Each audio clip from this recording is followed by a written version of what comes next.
This Family Life News podcast is made possible by the support of listeners like you. It's the Noon Report from Family Life, bringing a Christian worldview to what's happening in New York, Pennsylvania, across the country, and around the world. Weather with Kevin Williams, plus special features and reports with the Family Life News team. Now, here's what's happening. Terrorism on Yom Kippur. Good afternoon. Welcome aboard. A deadly attack in the UK today on the highest of Jewish holy days. Specialist armed police outside the Heaton Park Synagogue in Manchester, moments after gunning down the suspect in a car and stabbing rampage. Prime Minister Keir Starmer said he's appalled by the attack, which came on Yom Kippur, the holiest day of the Jewish calendar. 2 were killed, 3 injured in that attack. Correspondent Vicky Barker says the attacker plowed through a crowd with his car before going on that stabbing spree. He was shot dead by security forces. It's day 2 of the government shutdown with no end in sight to the fiscal stalemate. Instead of searching for common ground, Republicans and Democrats are digging in on Capitol Hill. Donald Trump and Republicans shut the federal government down. Democrats in Congress have dragged our country into another reckless shutdown to satisfy their far-left base. The effects of the funding fight being felt from sea to shining sea. Ariana Anderson, one of hundreds of thousands of furloughed federal workers. I'm really hopeful that this shutdown doesn't last much longer. Robert Moore works for the TSA. He's still got a job. He's just not getting paid. People begin worrying about the paycheck. How am I going to pay the rent? Vice President J.D. Vance is hopeful the first government shutdown in almost 7 years won't last long. I don't think it's going to be that long of a shutdown. This is a pure guess from the Vice President of the United States because I think you already saw some evidence that moderate Democrats are cracking a little bit. The airline industry warns flight delays might be on the horizon if the shutdown continues. Correspondent Tom Costello. Listen, if you're flying today, tomorrow, next week, you probably won't see an impact yet at an airport near you. TSA officers are on the job. However, if they go without one paycheck or maybe 2 paychecks, if history is any indication, they may start calling in sick, and then the lines at your airport could start to grow. Lawmakers aren't even in session today due to the Yom Kippur holiday. Close call at the airport last night in New York City. We have 2 CRJs on mic that collided. 2 Delta flights collided while taxiing on the runway at LaGuardia Airport. NBC's Sam Brock. This collision involving 2 regional Delta jets colliding late last night, the latest in several scares across the country just in the last week. According to Delta, the departing flight, its wing clipped an arriving flight. The nose and the cockpit, collectively more than 80 passengers aboard both of those planes, but thankfully only 1 minor injury to a flight attendant. Now to the crime crisis across America. National Guard troops are patrolling the streets of Memphis. Reporter Nicole Skanga. What's happening in Memphis is different from what we saw play out in LA and what we're likely to see in Portland and Chicago. That's because those are targeted immigration enforcement operations bolstered by federalized National Guard. So far, this operation looks similar to what we saw on the streets in Washington, D.C. last month. Highly visible hybrid law enforcement patrols making criminal and civil immigration arrests. More than 50 arrests were made during the first 48 hours of the Memphis crime crackdown. The superintendent of the Des Moines, Iowa public school system has just been arrested by ICE agents. Ian Roberts is his name. He's an illegal immigrant from Guyana, and officials say he lied on his resume. Iowa's governor called the arrest shocking. Ohio gubernatorial candidate Vivek Ramaswamy says Roberts was a DEI hire, and it's backfired big time. We need to start hiring based on merit, period. That's it. We're in the middle of an educational achievement crisis where the average student in the United States is a full 4 years behind the average student in China.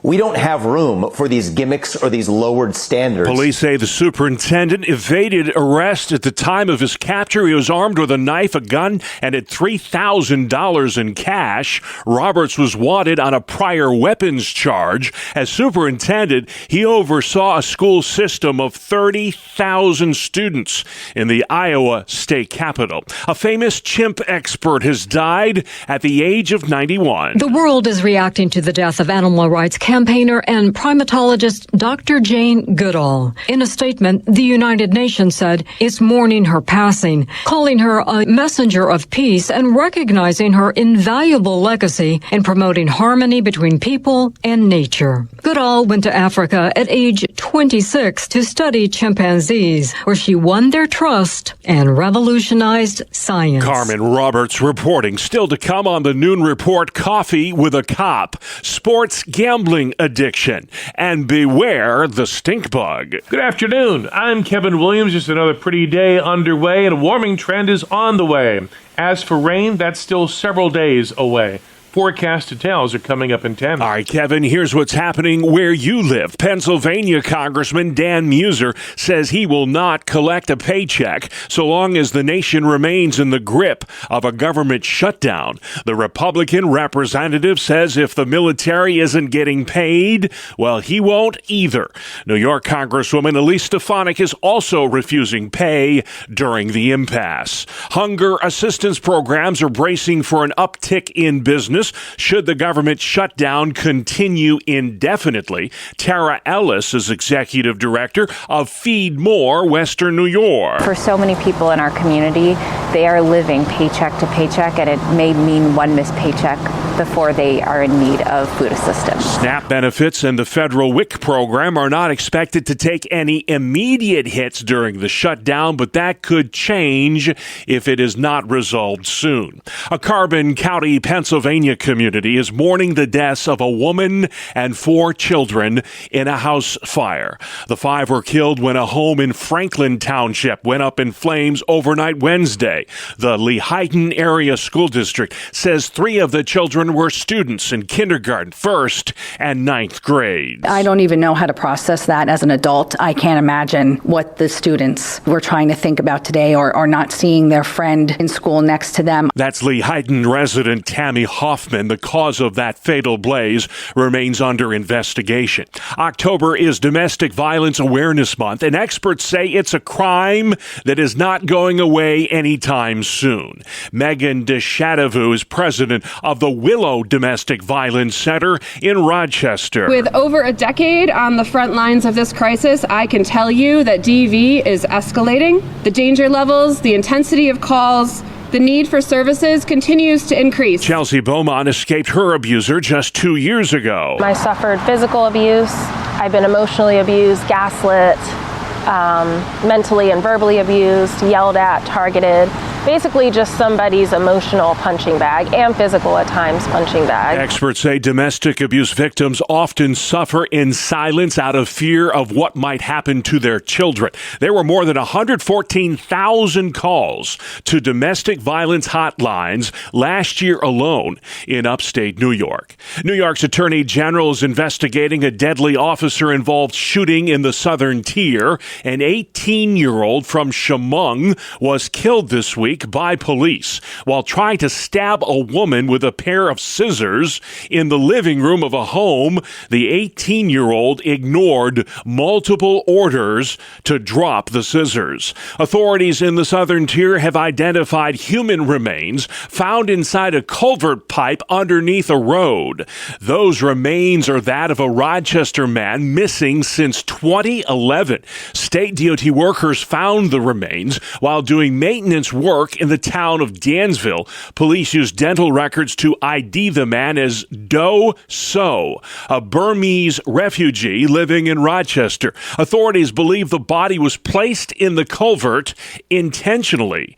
Now the search is on for a murder suspect. I am confident with the way things are moving and how rapidly they are moving forward, and that we will come to a place where justice can be found. Steuben County District Attorney Brooks Baker says Do So was last seen alive leaving a Wegmans in Pittsford in June of 2011. He worked as a chef at the grocery store. A boil water order is in effect for the village of Endicott, not far from Binghamton, New York. A major water main break on Hillside Terrace caused the public water system to lose pressure.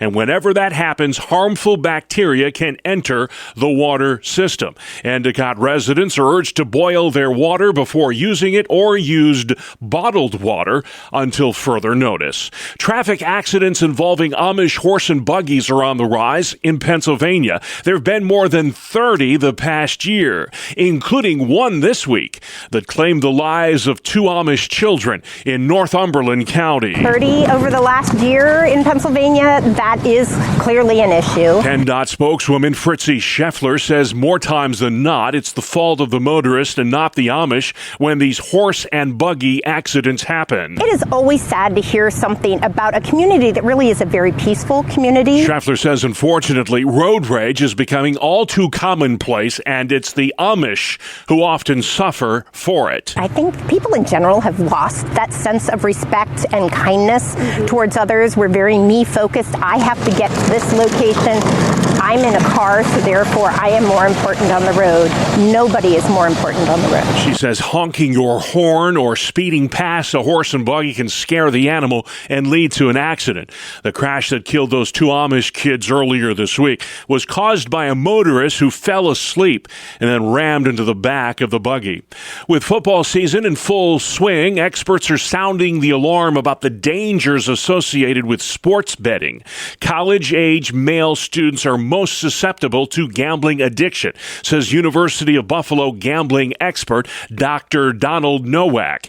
He says there are telltale signs that might tell you have a gambling problem. Asking for money, asking to borrow money, stealing, hiding the losses. The furthest progression of this disorder leads to depression, hopelessness, and ultimately suicidality. Last year, New Yorkers lost more than $2 billion in online sports wagering. A Dauphin County, Pennsylvania woman is speaking out after a government mistake nearly erased her from existence. Mindy Kushner says the Social Security Administration mistakenly declared her dead using her late husband's date of death. She contacted the agency to inquire about amounts of benefits when an employee accused her of never reporting her husband's death, despite clear evidence to the contrary. That error froze her bank accounts and triggered notices from state agencies.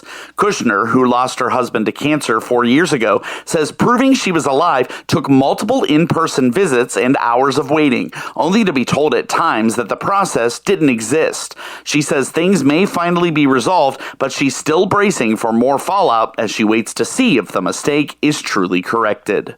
Brian Query, Family Life News. Thank you, Brian. The annual autumn home invasion is underway. The invaders, stink bugs. They're everywhere. Daniel Vitello with Rochester Pest Pro. When it starts to get cold and the temperature starts to change, they like to find cracks and crevices in your homes, around windows and doors, and they try to find their way in so that over the winter they can have babies and get ready for it when it gets warm again. So how do you keep them at bay? Vitello says people have tried just about everything. I've had customers that say, I've put out mint oil or tea tree oil or things like that. But as a pest control professional, the best thing that you can do is make sure that your house is sound, sealed tight. Stink bugs are native to Asia, and they're a problem as well to farmers since they eat fruits and vegetables and have very few natural predators. The Holy Grounds Coffee Shop in Elmira Heights, New York, opened its doors yesterday for National Coffee with a Cop Day. Throughout the day, multiple law enforcement agencies in the area stopped by to take part, including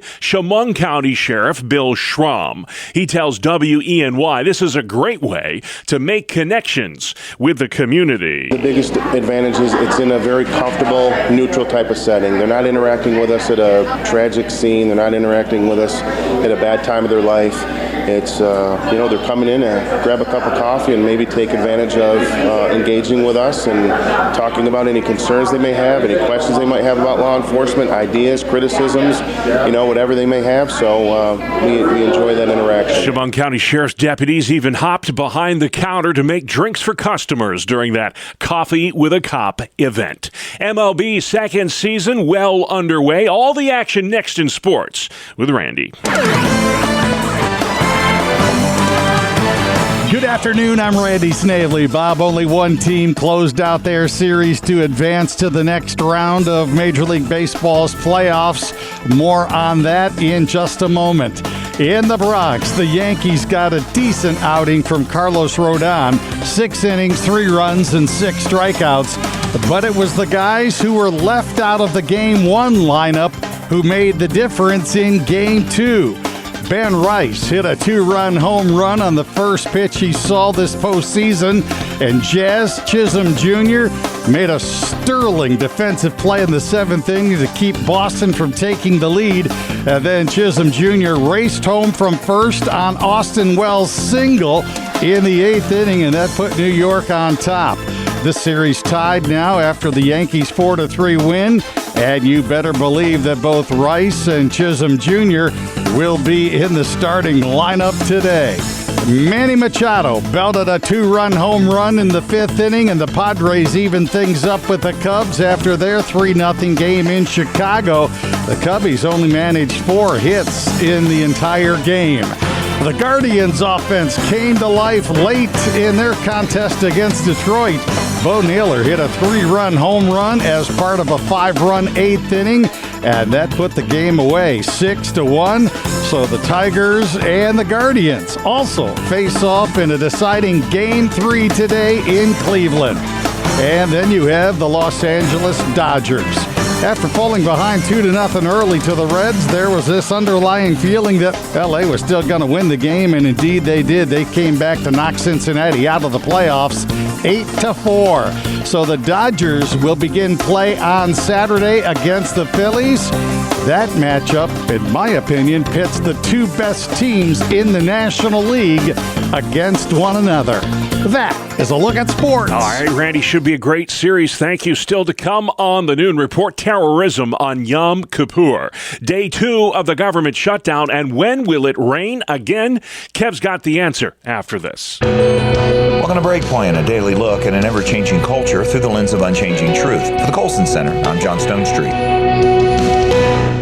According to the General Social Survey, the number of people who favor allowing abortion for any reason has increased from 42% back in 2012 to 57% in 2022.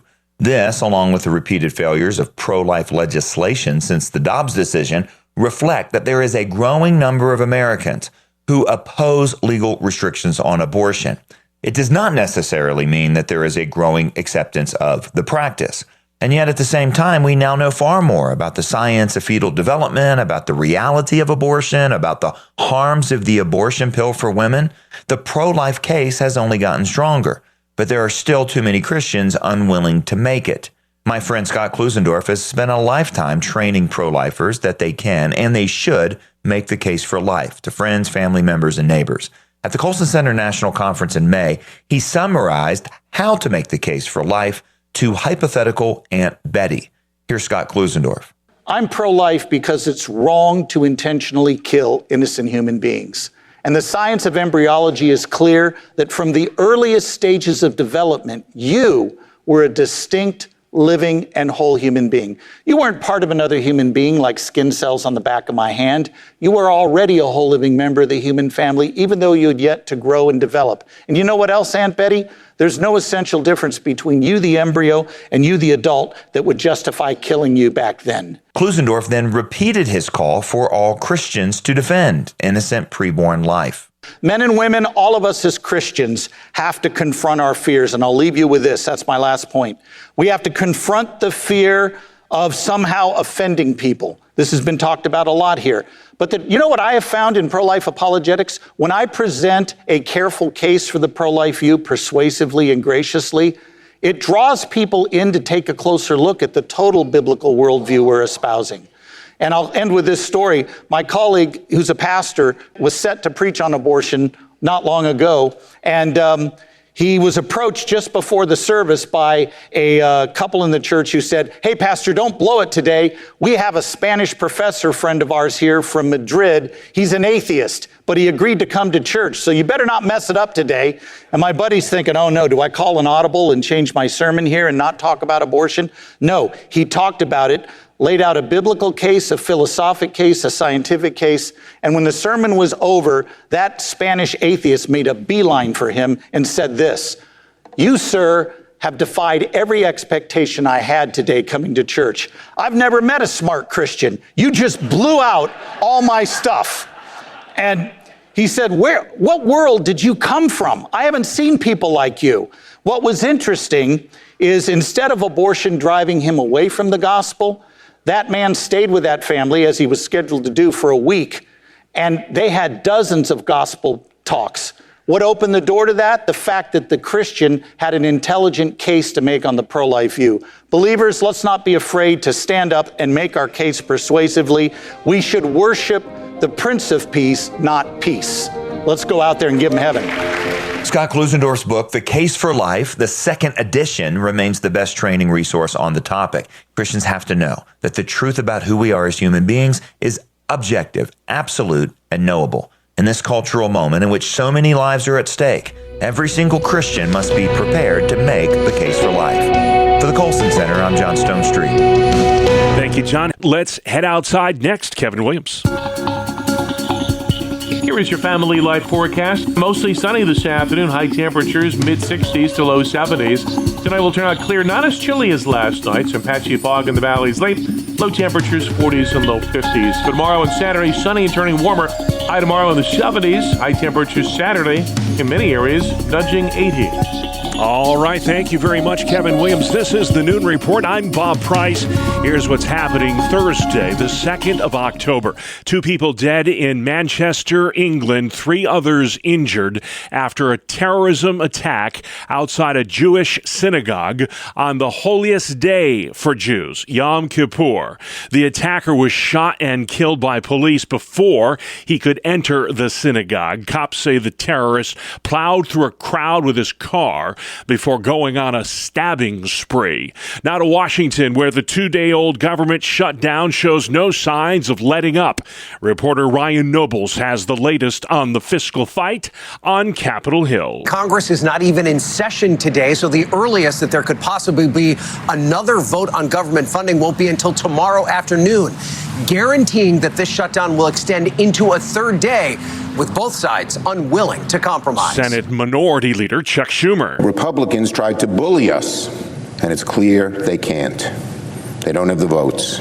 The way out of this is for Republicans to finally roll up their sleeves and get to work. Senate Majority Leader John Thune calls it the Schumer shutdown, and he adds Democrats are being unreasonable. They've lost all rationale when it comes to their hatred for President Trump. They can't see straight, they're blinded by it, and they're willing to do what used to be, in their minds, I think, really pretty crazy and stupid things. But that's the world we're now living in. Hundreds of thousands of federal workers face furlough, and essential employees, like air traffic controllers, are being told they still have to show up for work, but they won't get paid.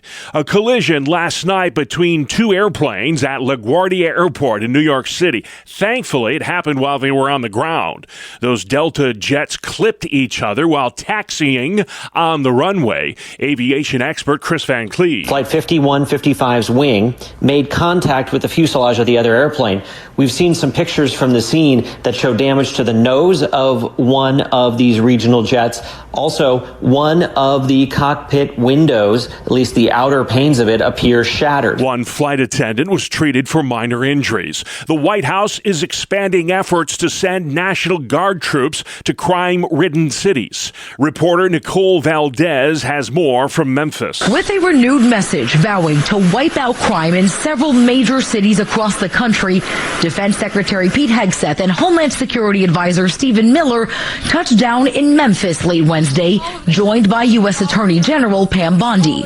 We are here to have your backs. Their message to nearly 700 state, local, and federal agents: rescue Memphis. A directive made despite crime in the city dropping to a historic 25-year low in the first 8 months of this year, according to Memphis PD. Still, they say they hope to mirror the efforts in Washington, D.C. That's Nicole Valdez reporting from Memphis. A new Gallup poll out today shows 80% of Americans believe military veterans have strong leadership skills. More than half value that over a government or a business background when it comes to political candidates. In the Marine Corps, for example, the average age of the average Marine is barely 20 years old.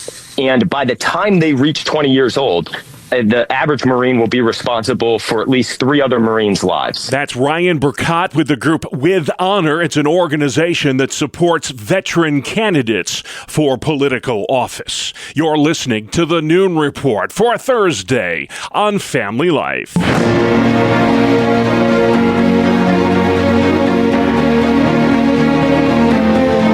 This is Faith Under Fire. We take you straight to the voices on the front lines of religious battlegrounds. I'm news anchor Sarah Harnish, and with me today, Alliance Defending Freedom Senior Counsel Tyson Langhofer. We're talking religious liberty in school. There was a hearing on Monday before President Trump's newly formed Religious Liberty Commission on freedom for faith in K-12 education across America. Alliance Defending Freedom wasn't just in the room, you guys testified. So tell me what you spoke about. Sure. So we had our client, Monica Gill, who is a high school honors history and government teacher in Loudoun County. She's been a teacher for more than 25 years. She spoke about her lawsuit against Loudoun County. She was challenging Loudoun County policy, which was forcing teachers to lie to their students about sex and gender. Let's listen to that testimony. This policy forced teachers, said they must affirm all transgender students and treat boys as girls and girls as boys. So Loudoun County Public Schools gave teachers a choice: deny truth or risk everything. But what religious freedoms are in jeopardy or have already been taken away? Why would we need a hearing like this? The First Amendment protects the free exercise of religion, not just the ability to believe something, but actually to exercise it, to live our faith out every day. And we do that in numerous ways, and schools have been infringing on those freedoms. And so, for example, with Monica Gill, she talked about how her school was forcing her to refer to girls as boys and boys as girls. In other words, they're forcing her to lie about who they are and about who God created them to be, about what it means to be male and female. And that's a real attack on the identity that God has placed in each one of us. The religious freedom of being able to tell the truth, be able to speak biblical truth is taken away. But there's also obviously a lot of other freedoms under attack, with parental rights, parents being lied to about their children being socially transitioned and things like that. Is there a day when having a Bible in your backpack will be viewed as positively as bringing a gay pride flag to school? I am optimistic. I mean, obviously, there are a lot of dark things in the world, but what I know is we serve a God who's greater than this world. We are bringing truth, and we know that truth will always prevail. And so what we need is more courage. We need more parents encouraging their kids to be bold to speak about their faith, to be willing to bring their Bibles into school, to speak about it as openly as other students speak about other things. I believe when that becomes more normal, it will become less ostracized and there will be less pushback. Obviously, there are fights and there will be battles because the enemy doesn't want the truth out there. And so there will be battles, and it won't be easy. But I do believe that we can look forward to a day like that. We don't want anti-biblical content in front of our kids, but we also actively want them exposed to God and able to practice their faith where they spend their time 8 hours a day. Do you think that we can have both of those things? It's a difficult balance. And many teachers that are teaching in public school are not going to be believers. They're not going to share our faith. And so we can't expect them to deliver the same information and truth about God as we would. But I do think that we can continue to hold the schools accountable to get back to the basics, reading, writing, arithmetic, and stop indoctrinating kids with all these extraneous things and things that go against the faith of not only Christians, but many other faiths as well. And so as parents, we need to hold the schools accountable. And we can do that for our individual public schools. We don't have to do it at a nationwide level. We can do it at the individual level. There's a lot of change you can make at your individual school level if you will just get involved. At Alliance Defending Freedom, are you seeing a shift when it comes to religious freedom under this administration? There's no doubt that this administration is far more protective and encouraging of religious freedom than in the past administration. And so that's very encouraging. And we are encouraged to see the Religious Liberty Commission and other things coming out of this. But, there's a lot of other government entities out there. There's state entities and there's state boards of education and local boards. And there will still be pushback for both freedom of speech and free exercise of religion. But none of those freedoms matter if we don't exercise them and if we don't push back when they are infringed upon. So I would encourage people to be bold, to be winsome and full of grace, and to stand on the rights that our Constitution gives us. You're on the front lines of this, literally, like in the courtrooms and standing in front of the President's Religious Liberty Commission.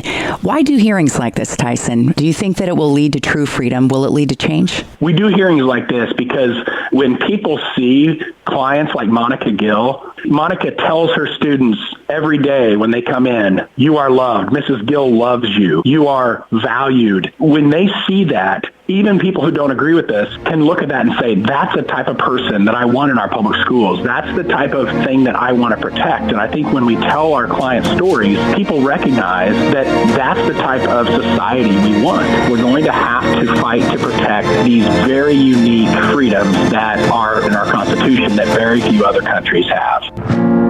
Learn more at adflegal.org. Thank you, Sarah. Faith Under Fire comes your way Thursdays during the Noon Report. You can catch it online as well at Apple Podcasts, Spotify, YouTube, or familylife.org. Good afternoon. Here is your Family Life regional weather forecast. A bubble of high pressure in northern Vermont will continue to control our weather, keeping conditions pleasant with a warming trend that'll carry us into the coming weekend. As for rain, the chances are essentially zero until we get to next week. A cold front will arrive, should deliver some showers later Tuesday and Wednesday, but not until. In the meantime, mostly sunny this afternoon. High temperatures, mid-60s to low 70s. Tonight will turn out clear, not as chilly as last night. Some patchy fog in the valleys late. Low temperatures, 40s and low 50s. For tomorrow and Saturday, sunny and turning warmer. High tomorrow in the 70s. High temperatures Saturday in many areas, nudging 80. All right, unseasonably warm this weekend. Thank you, Kevin. Finally, today it is National Name Your Car Day. And who doesn't love to do that? Bree Tennis has this report. AAA says there are about 300 million vehicles on the road coast to coast, and the average American driver spends about an hour a day in theirs. According to GM, about 50% of us have morphed that time into a deeply personal relationship and given that trusted vehicle a name. Most popular name for girl cars, Betty, Betsy, and Ruby. Top boy car names are Bullet, Duke, and Brutus. But deciding gender is up to the owner. I'm Bree Tennis. Clunker or Rusty are the names of my cars. And that's our world, the world we live in. Thursday, October 2nd. I'm Bob Price. Family Life News. You've been listening to the Noon Report, heard weekdays on Family Life. Thank you for listening.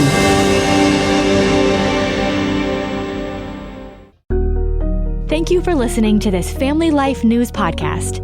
If you've been encouraged by what you've heard, please share it with others and click the subscribe button to automatically receive future episodes. Family Life is a listener-supported ministry. Podcasts like this are made possible by your financial partnership. Find out more at familylife.org.